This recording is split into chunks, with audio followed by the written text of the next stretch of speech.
Hello everybody.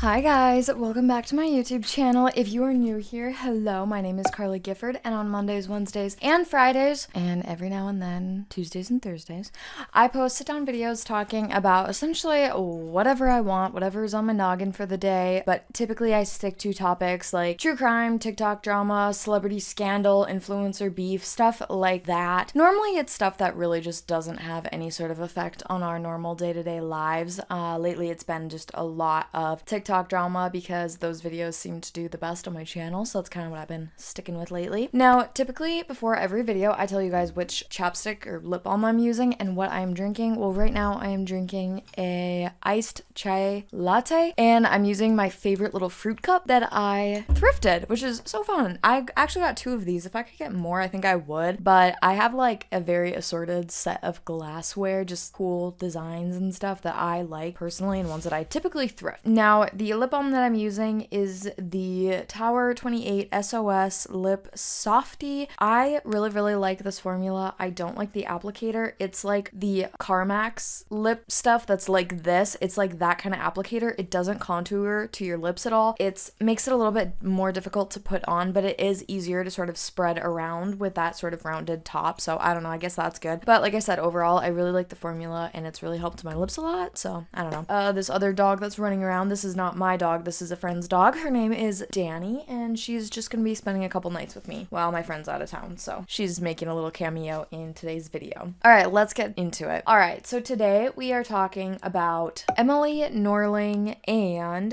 Emily Tanner. Now, I'm gonna start this off by reading Emily Tanner's Facebook post that she made. So Emily posted on Facebook, "Put a finger down if you recently had your wedding and the property owners were the hosts of your wedding, and so they allowed their daughter to come to your wedding reception wearing a white dress, sash that said soon to be bride, and bride headband with her flock of girly friends, and they all unapologetically helped themselves to your vendors, taco truck, open bar, and guest entertainment, and tried to be sneaky about it by wearing wigs. Putting my middle finger down. It's funny not funny having wedding crashers who can positively contribute to your party. I've never heard of a bachelorette party crashing a wedding. I can post this video because these girls were evidently guests at my wedding that I paid for. Don't crash my wedding if you don't want to be called out. XOXO, the bride. Disclaimer, do not mention where or who these girls are, as instead of reaching out and apologizing, they are trying to report the post." Now, here is the video that was attached to the post.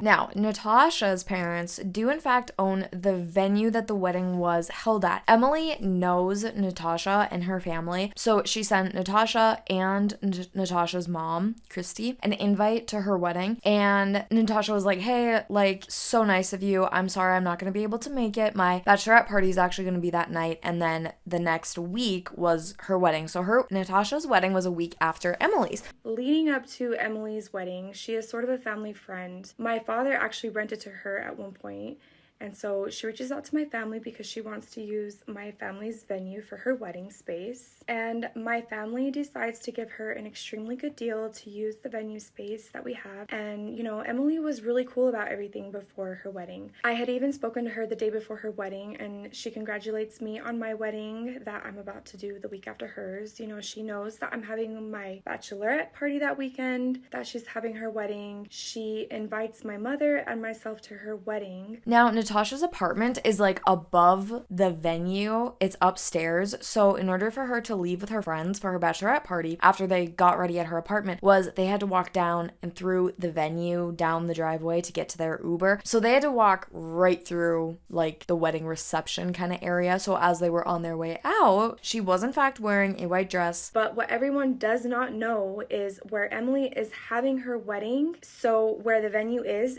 also where my apartment is attached to. So I have an upstairs apartment that the venue is below it. So there's no way that I can leave my apartment without walking through the garage that is attached to this event venue space where she's having her wedding. So her wedding is happening the same evening that I'm up in my apartment, you know, getting ready with my friends for my bachelorette party. We're putting wigs on, we're dressing up, you know, I'm wearing a white dress just like any normal bachelorette would be doing on her bachelorette bachelorette party night or whatever. And as they were walking out, they saw that they had a 360 photo booth set up. And so Natausha asked the DJ, hey, is it cool if we use this? We'd love to take a photo or a video. And he's like, yeah, go for it. So they take a quick little video. He emails it to her and she's like, okay, great. And then they leave. She says this whole thing takes roughly 5 minutes. There were maybe like 15 people outside at the time, and we see a photo op, and of course I know a wedding is going on. Like, I wanted to make it really quick. I didn't even feel comfortable wearing the bridal slash or the bridal crown because I know there's a wedding going on. So I have the bridal slash and I have the crown in my hand as I'm walking out of my apartment, and at the exit space, and it's outside, like I said, you know, most people are inside the building enjoying dinner or whatnot, and I thought it would be a cute idea to jump on with my friends on this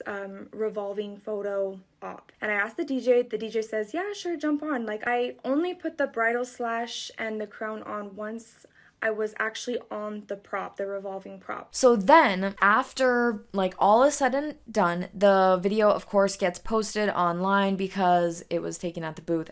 All the videos are like saved, and then you as the bride can post them if you want, or the vendor can post them, you know, that type of deal. Natausha claims that Emily was upset because she wasn't going to be getting her security deposit back, and that was because the DJ mistook Natausha's mom, the venue owner, as a wedding planner. So he was trying to like bark orders to Natausha's mom, I guess, and like tell her what to do and whatnot, and was kind of rude about it. And she was like, no, like, I own the venue. I'm just here as a guest because I was invited. Because remember, Emily did in fact send them an invite. So she was like, I'm invited. Please don't boss me around. And then Natausha comes out and she's like, yeah, so I think this is all because Emily is mad that she didn't get her deposit back. And also supposedly some of the tablecloths and napkins were missing, which Natausha said was a problem because then the next week was her wedding and they needed those things for her wedding. The DJ assumed that my mother was the wedding planner, and so the DJ is, you know, bossing my mom around and calling her out on things, and my mom had to explain to her that just because the wedding is happening on her property, that she is not a paid wedding planner, and that she is just Emily's friend and she's attending her wedding on her property because she was invited by the bride. So anyways, Emily doesn't get her deposit back because at the end of the night, my parents are pretty upset because the place was just left a complete sticky mess with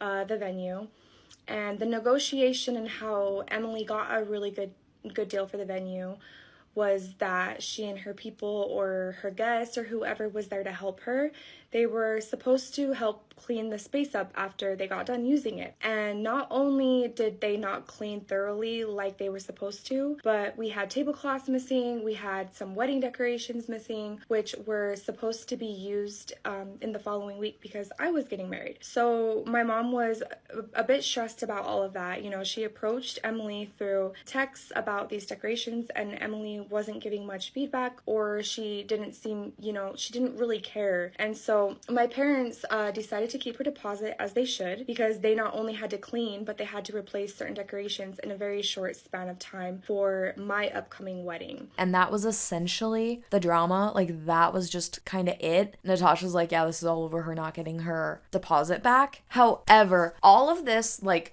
her 2-part series would have been enough, but in the 3rd part, then she goes into this whole spiel, which honestly I just have to play for you guys because it's kind of wild, and it kind of made this apology slash explanation kind of just a mute point. But I just want to end on this, that bullying is not okay, and now that I've experienced cyberbullying, it's absolutely not okay how ruthless and cruel people are, and overall just completely ignorant. So if in any way you are the type of person to leave a nasty comment, aka a troll, think about how that would feel if someone did that to you, or said that to you, or said that to your mother or your child. I've had to delete a lot of comments because people are death threatening me. People are saying really nasty remarks about the way that I look, the way that I present myself.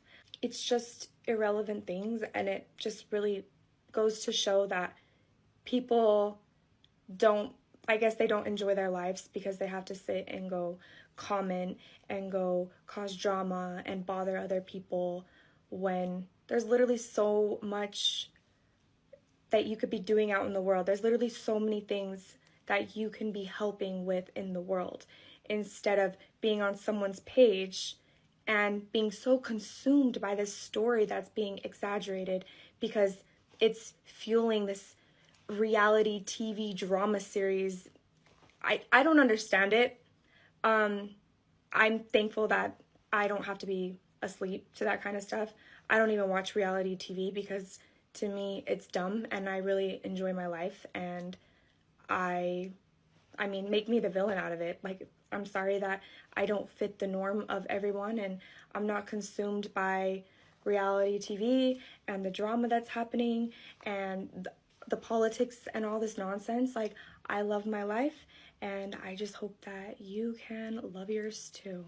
Also, throughout this whole apology, 3-part series, explanation, whatever, she kept referring to her sash as a slash, which was super annoying and very frustrating to listen to. But essentially, that is the drama. It's really, I don't know, it seems super silly, but I guess if I was a bride, that would kind of upset me. Well, actually, no, you know what? I don't really think I would care that much. Natausha claimed that there was only like 15 guests standing around because the rest were like in the venue. They were on the driveway. The rest were like in the venue. So she's like, it really wasn't even that big of a deal. But I do gotta say, I guess as a bride, maybe it would bother me, I guess. I don't want to discount how the bride feels about this whole situation by any means. So that is who Natausha Norling is, and that is the situation around Emily Tanner's wedding. Sorry, I've been talking so much with my hands. It's just, you know, when you're on video and you're talking, you just talk with your hands a lot.